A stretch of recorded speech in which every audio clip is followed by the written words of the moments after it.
ఆంజనేయమతి పాటలాలనం కాంచనాద్రికమనీయ విగ్రహం పారిజాతతరుమూలవాసినం భావయామి పవమాననందనా.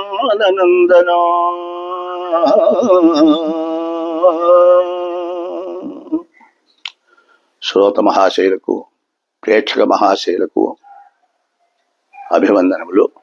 మునుపు ఎపిసోడ్లో మనము ఈ దుష్కూటమైనప్పుడు ఏ విధంగా గుణాలు వేసుకోవాలా, అది ఉదాహరణ కూడా ఏ విధంగా వేసుకోవాలనేది కూడా మీకు తెలియచేసినాను. ఇకపోతే సత్కూటము, ఈ సత్కూటముల గురించి మనము తెలుసుకొని దానికి ఎట్లా గుణాలు వేయాలి అనేది కూడా తెలుసుకుందాం. సత్కూటమైనప్పుడు మీకు చెప్పినాను, స్త్రీ రాశి నుండి పురుష రాశి 12, 11, 10, 8 ఈ 4 రాశుల్లో అబ్బాయి రాశి ఉంటే అది సత్కూటము. కానీ 9 స్థానంలో ఉన్నప్పుడు అది సత్కూటంగా లేదు. అది చెప్పినాడు, ముహూర్త దర్పణ రీత్యా ఆ పాయింట్ అక్కడ పెట్టాడు. దాన్ని మనం గ్రహించుకోవాలి. అది వేసేటప్పుడు ఇది ముఖ్యంగా మనము అది 9వ స్థానం అయినప్పుడు మనము దానికి గుణాలను మనము జాగ్రత్తగా వేసుకోవాల్సి వస్తుంది అనమాట. సరే, సత్కూటే వరదూరత అన్నాడు. సత్కూటే వరదూరత భరిపుత షట్. సత్కూటమయ్యి వరదూరత కలిగి భరిపుత అంటే అంటే ఇదే ఇంతకుముందు చెప్పాను చూడండి, యోనికూటంలో అది శత్రుత్వం అయినప్పుడు భరిపుత. సత్కూటే వరదూరత భరిపుత షట్. షట్ అంటే 6 గుణాలు వేసుకోవాలా. సత్కూటే వరదూరత భరిపుత షట్. భిన్నరాశి ఏకభే. భిన్న రాశులు ఒకే నక్షత్రం అయినప్పుడు భిన్నరాశి ఏకభే కొంచెం నిలబెట్ట. భిన్న రాశి ఏకభే. భిన్న రాశులయ్యి ఏకభే అంటే ఒకే నక్షత్రం అయినప్పుడు పంచ అంటే 5 గుణములు వేసుకోవాలా. సకూటకేచ గురయోహో అంటే సత్కూటమైనప్పుడు గిరయ అంటే 7 గుణాలు వేసుకోవాలా అని దీని అర్థం అనమాట. సత్కూటం అనేది మీకు తెలియజేశాను.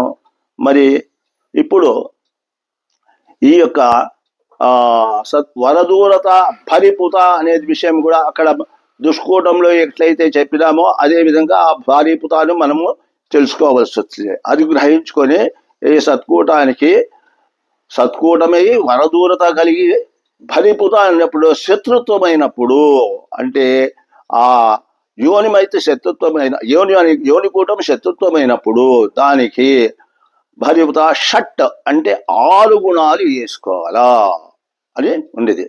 ఇకపోతే భిన్న రాశి ఏకభే అన్నాడు. భిన్న రాశులు అయ్యి ఒకే నక్షత్రమైనప్పుడు అది సత్కూటమైనప్పుడు 5 గుణాలు వేసుకోవాలా అన్నాడు. ఇకపోతే 3వది వచ్చేసేసి సకూటకేచగిరియోహో. సత్కూటమయ్యి అన్ని కరెక్ట్ గా ఉన్నప్పుడు సకూటమైనప్పుడు దానికి 7 గుణాలు వేసుకోవాలా అనేసి చెప్పిన. ఈ విధంగా సత్కూటమైనప్పుడు గుణాలు వేసేటువంటి పద్ధతిని తెలియచేశాను.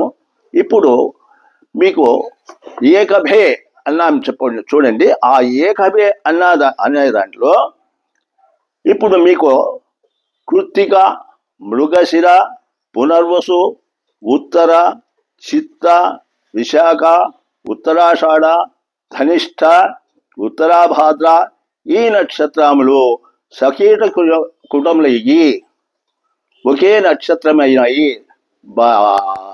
భిన్న రాశులు అవుతాయి.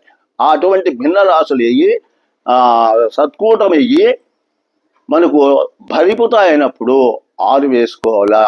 తర్వాత వేరే అయినప్పుడు 5 గుణాలు వేసుకోవాలా అనేటువంటి విషయాన్ని మీకు గుర్తు పెట్టుకొని మీరు ఈ సకూటానికి గుణాలు వేయవలసిందిగా మరి తెలుస్తున్నాయి. ఈ విధంగా మనము రాశి కూటాన్ని వేసుకునేటప్పుడు కొంచెం ఇది చాలా క్లిష్టమైంది.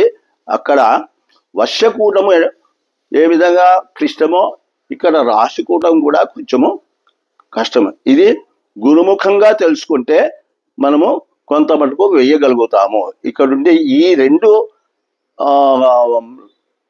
విషయాల విషయంలో మాత్రము చాలా చాలా జాగ్రత్తగా మనము ఆలోచించి వేసుకోవాలని మీకు తెలియజేస్తున్నాను. ఓం స్వస్తి.